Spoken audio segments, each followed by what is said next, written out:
relação à apresentação dos fios, né, eles vão ser encontrados em comprimentos padronizados, né, porém variados, né, entre 8 a 90 centímetros, né? Eles já podem vir com a agulha, né, que pode ser reta, curva ou semi-reta, a gente já vai falar das agulhas. E as embalagens, elas podem conter um único fio, ou elas podem, na mesma embalagem, ter vários fios, né? Tudo vai depender da quantidade que vai ser utilizada, dependendo do ato operatório, do tipo do procedimento cirúrgico. Quanto ao calibre desses fios, né, ao diâmetro ali desses fios, é designado o número 3, o número 3 que o diâmetro oscila entre 0,6 e 0,8 milímetros. E essa numeração, ela é progressiva, como vocês podem ver aqui nessa escalinha, ó. O número 3, então aqui igual a Pro falou, vai ter aí um maior, né, um maior diâmetro, né? E à medida que esse número do fio vai aumentando, o diâmetro do fio vai diminuindo, né? Sendo que o fio, né, o fio 12 é o mais fino, que vai corresponder a um diâmetro que vai oscilar entre 0,001 e 0,01 milímetros, né? A força têncil, né, ou seja, em relação à resistência.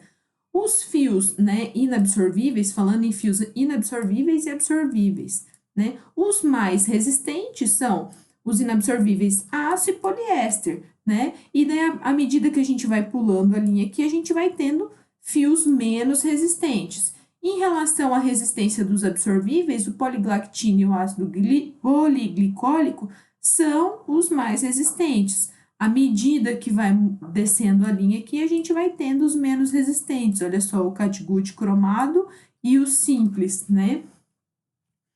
Como que vai ser essa escolha do fio, né? A principal regra que tem que ser observada é se o calibre vai ser compatível, né, com a sutura que vai ser realizada. Então, o cirurgião, ele tem que saber qual o órgão que ele vai estar suturando, né, considerar essa estrutura e pensar em que tensão que deve ser realizada nessa estrutura até que o processo de reconstituição e de cicatrização comece a acontecer, né? A responsabilidade pela escolha do melhor material cai sempre sobre o cirurgião, né? O custo de uma complicação, como uma deiscência, uma abertura ou uma fístula, unir dois órgãos que normalmente não estão unidos, né? Faz com que aconteça um novo processo cirúrgico, né, dor, morte, né, e nunca poderá ser justificada pelo uso indevido de um material mais barato ou de pior qualidade, né? Então, o cirurgião não pode pensar isso na hora do ato cirúrgico. Em relação a algumas complicações, né? Pensem que toda sutura vai estar interagindo com o organismo do indivíduo, né? Então, a gente vai ter o traumatismo pela passagem da agulha e do fio, né? A gente pode ter uma reação inicial dos tecidos, uma reação inflamatória, né? Com um processo exudativo ou proliferativo, né? Os fios inabsorvíveis sintéticos podem ainda ocasionar uma reação tecidual menor, né? Sem uma reação vascular. Fios de seda e algodão, né?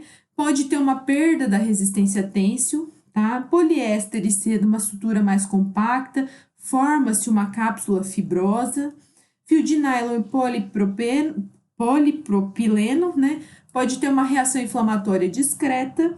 Fios de aço têm uma reação mínima, né? Mas eles têm uma ação muito forte. Então, fios de aço, a gente está pensando em fios de procedimentos ortopédicos, né?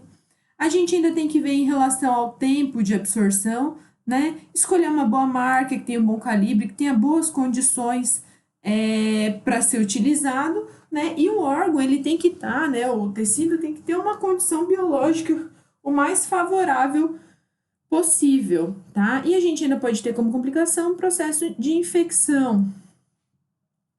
E o porta-agulhas, né? Vai ser, então, um instrumento que a gente vai estar colocando a agulha que vai ter o fio, certo? Pode ser utilizado com agulhas curvas ou semicurvas, mas nunca com agulhas retas. As agulhas retas, o cirurgião utiliza 3 dedos, né? Quando são usadas para fazer os pontos ou para atar os nós cirúrgicos, devem ser seguros com tesouras ou na palma da mão, tá? Sem os dedos nas alças. O que é isso, professor? Aqui, ó, né? Tem que segurar sempre nessa parte, né? O porta-agulhas. Aqui a gente encaixa, então, a agulha, né? No porta-agulha. Aqui são vários modelos, a gente vai ver instrumental, cirúrgico, né? Modelo de Maio, mais utilizado. Tá? Aqui outros modelos, né? Modelo de Mathieu. E pensando nas agulhas, né? Elas vão ter essa capacidade de estar ultrapassando os tecidos, porém elas têm que causar, né, a menor lesão possível, né? Então elas vão ser utilizadas nessa reconstrução com a finalidade de estar fazendo essa transfixação, né, servindo como um guia para a sutura para o cirurgião. A gente tem vários formatos e tamanhos de agulha, para eu vou mostrar aqui, ó, desde o 0, né, que é um formato maior, até o número 10, mais curvada. As agulhas, elas podem ser cilíndricas, né, redondinhas ou cortantes, né, quando a gente tem uma ponta mais cortante, né, essa ponta desse exemplo aqui, ó, tá?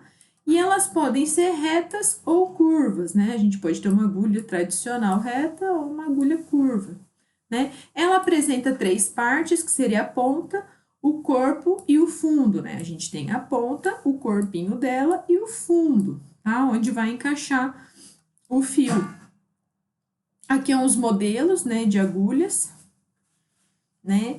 A parte, quando a gente fala prismática ou triangular, que ela vai exercer um maior trauma, né, no vaso, então, tecidos que a gente tem que ter algo mais denso, né, para perfurar, é utilizado esse tipo de agulha triangular, né, com uma ponta mais cortante. E os tecidos mais delicados, se eu estou pensando numa artéria, se eu estou pensando em veias, vão ser o tipo de agulhas cilíndricas, que vão ser mais delicadas. Aqui a gente tem em relação, então, à curvatura, né? As agulhas retas, 1/4 de círculo, né? Quando a gente tem 1/4 do círculo só de agulha, meio círculo, 5/8 ou 3/8. Tá? O médico pede uma 3/8, uma 5/8, né?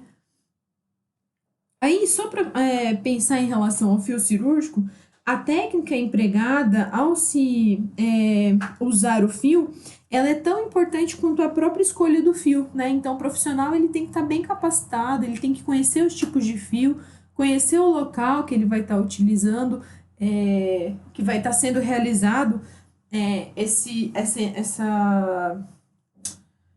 ele vai estar realizando essa costura em si, né, essa união. E a gente ainda tem, né, que pode ser utilizado os grampos cirúrgicos, que faz essa junção aqui dos tecidos, né, de uma forma um pouco mais grosseira, né. Pode ser utilizado também fitas, quando não há necessidade de estar fazendo a sutura. Se tiverem alguma dúvida, tá, mandem mensagem no fórum, na sala de café, ou mandem um e-mail para a Pro. Um beijo!